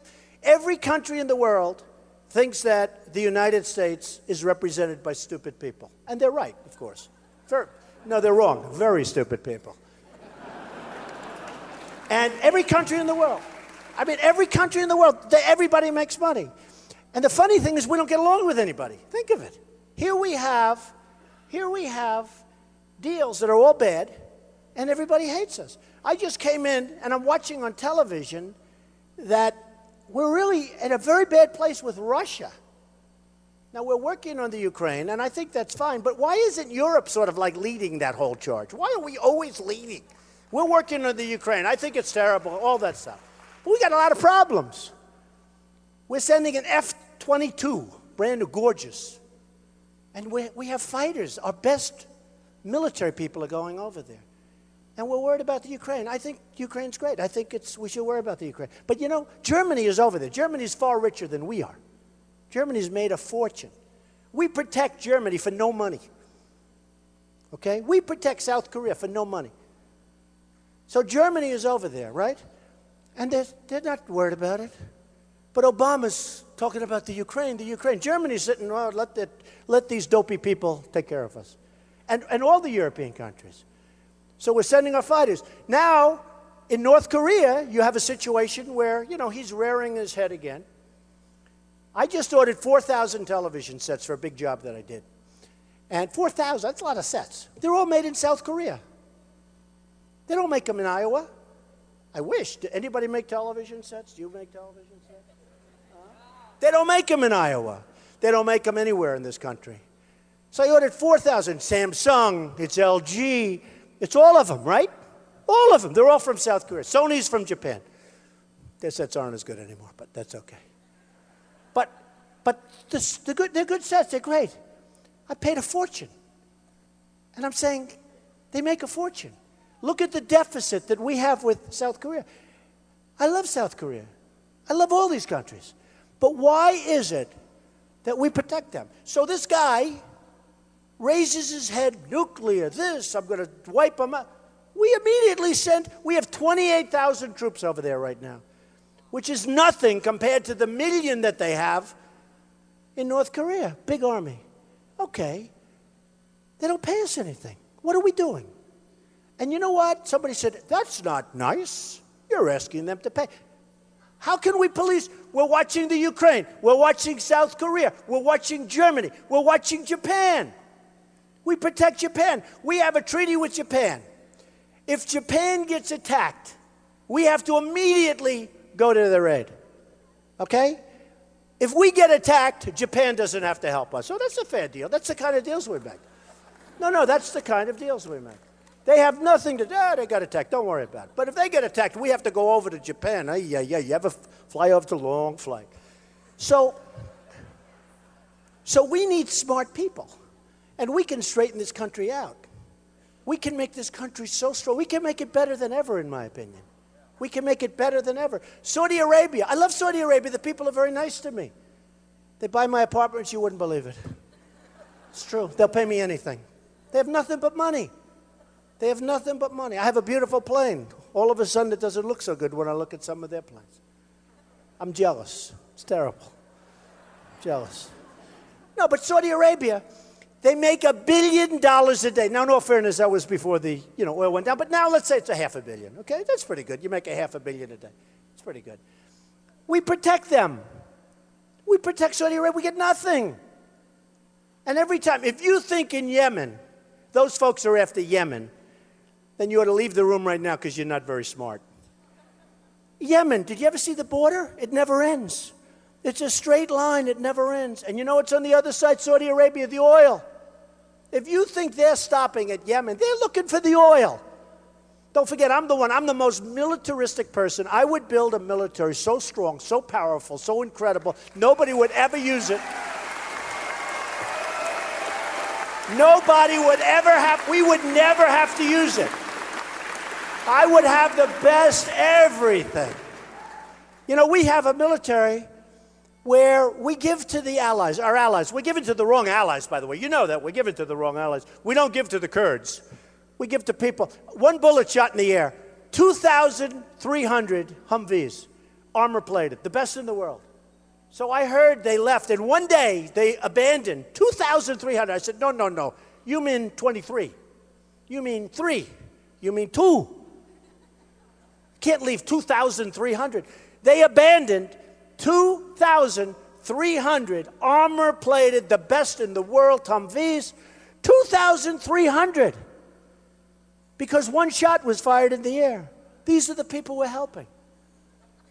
These are the people we're helping. And now the enemy has the Humvees armor-plated, and we have the ones where they're not armor-plated, and our wounded warriors, who are the greatest people we have in this country, they're the greatest. The greatest. And our soldiers aren't protected. And the enemy is, because they have these great vehicles that they took. And that's just the Humvees. You could go into everything. They have the best equipment we have. So we have to get smart. And we have to know what we're doing. And I would build, I'm telling you, I am so into it. But in 2000, and Ann Coulter knows this, in 2004, as much as I am into the military, which I love and respect, I'm a huge fan of General Patton. I'm a huge fan of General Douglas MacArthur. To this day, he has the highest marks. I'm a person, I believe in like marks and students and like education. I think it's great. General Douglas MacArthur, to this day, has the highest grades in the history of West Point. That means something. You know, it means something, right? It's nice. It's a nice thing. And we have to do something, and we have to do it fast. We have to get the generals that are great. There was a general, I won't use his name, but he's leaving. And they said to him the other day about ISIS on television, well, what do you think about ISIS? Can we beat them? Oh, I don't know. I don't know. I don't know. It's going to be very hard to beat ISIS. And I said to myself, can you imagine George Patton saying, oh, it'd be hard to beat? He'd have them knocked out in about 3 days, and he'd say, where's the next country? Where do I go from here? Where?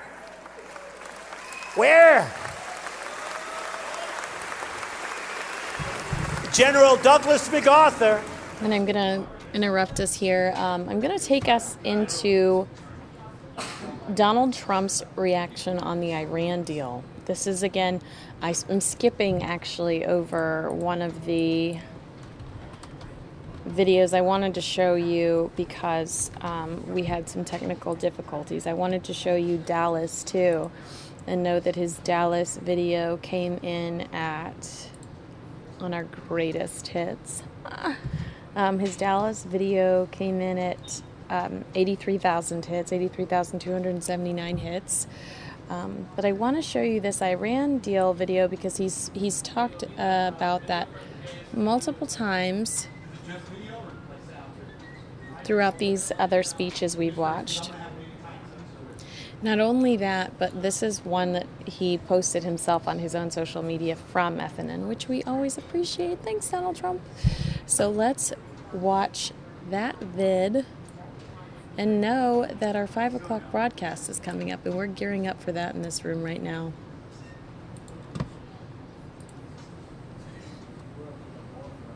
There she is. End of the world as we know it.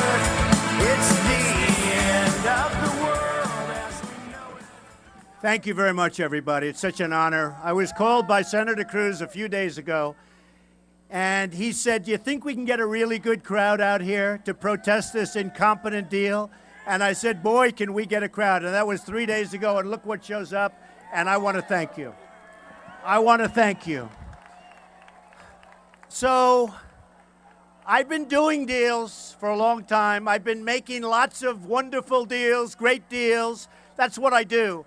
Never, ever, ever in my life have I seen any transaction so incompetently negotiated as our deal with Iran. And I mean never. Now, Ted and everybody else have gone through all of the details, and we can talk about the 24 days, which is ridiculous. We can talk about the $150 billion, which, by the way, they get, even if the deal isn't approved, they get it just for going to the table. We can talk about the fact that we have 4 wonderful people over there, and frankly, they're never going to come back with this group. And I will say this, if I win the presidency, I guarantee you that those 4 prisoners are back in our country before I ever take office. I guarantee that. They will be back before I ever take office because they know that's what has to happen, okay? They know it, and if they don't know it, I'm telling them right now. So I have a story that just came out an hour ago, and as President Obama calls him very routinely, he calls him the supreme leader. Our president is calling the person who is really the boss in Iran supreme leader. And I look at people shaking their heads, they can't believe it. But it just came out a little while ago. He said Israel will not exist in 25 years. Think of that. He just said this. He also said very strongly, very, very strongly, that this is the end of our dealings with the United States. We want nothing more to do with them. We're not going to do anything right here. We made this deal. It's a phenomenal deal. We're not going to deal with the United States anymore. And that's what he just said. And this was a very short period of time ago. So they rip us off. They take our money. They make us look like fools. And now they're back to being who they really are. They don't want Israel to survive. They will not let Israel survive with incompetent leadership. like we have right now, Israel will not survive. And then when it's all done, or they think it's all done, they come out with these unbelievable, nasty statements that Israel won't be around in 25 years and that we have no dealings and we will have no further dealings with the United States. Now, the people that we were negotiating with and were working on the sanctions with, including, and as an example, Russia, who's selling tremendous missiles to Iran. You know that. Ballistic missiles being sold. All of these countries are going to do business with Iran. They're going to make lots of money and lots of other things with Iran. And we're going to do and we're going to get nothing. Nothing.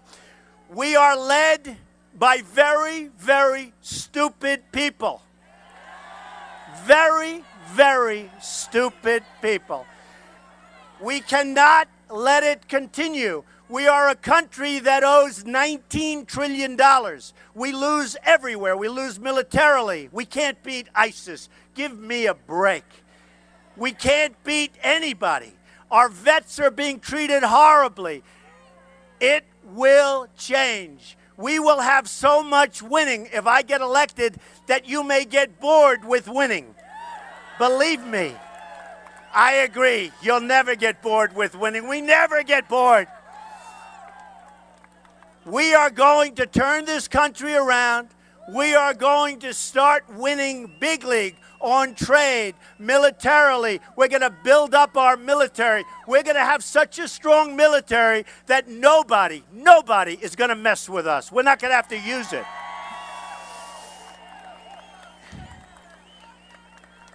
I really, really appreciate this tremendous crowd. We are going to make America great again. Thank you. Thank you very much. Thank you.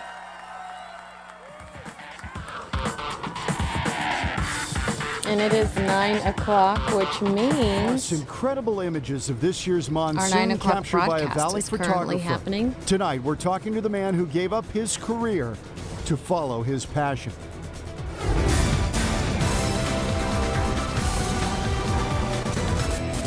Good evening, everyone. Thanks for joining us tonight. First on Fox, terminally ill patients in California. All right, that means turn on Channel 10 if you're local. If you're not local, you can head on over to fox10phoenix.com/live and watch our live local television broadcast with John Hook and Troy Hayden right now. You should download our app. It's free, and you'll receive messages sent to your phone every time there's breaking news. Follow us on Twitter, like us on Facebook. We're Fox 10 Phoenix, and this is Fox 10 News Now. I'm Kinsey Schofield. Thank you so much for watching this evening. We'll be back tomorrow at 10 a.m. And keep in mind, we're Monday through Friday, 10 a.m. to 9 p.m. So make sure to subscribe to our YouTube channel so you can watch us here. Fox 10 News Now is exclusively on YouTube, so you can't turn on your TV and catch us. So go ahead and subscribe to our YouTube channel now if you haven't already. Thank you so much for your patience this evening, despite some technical difficulties. I appreciate you, and I look forward to seeing you tomorrow.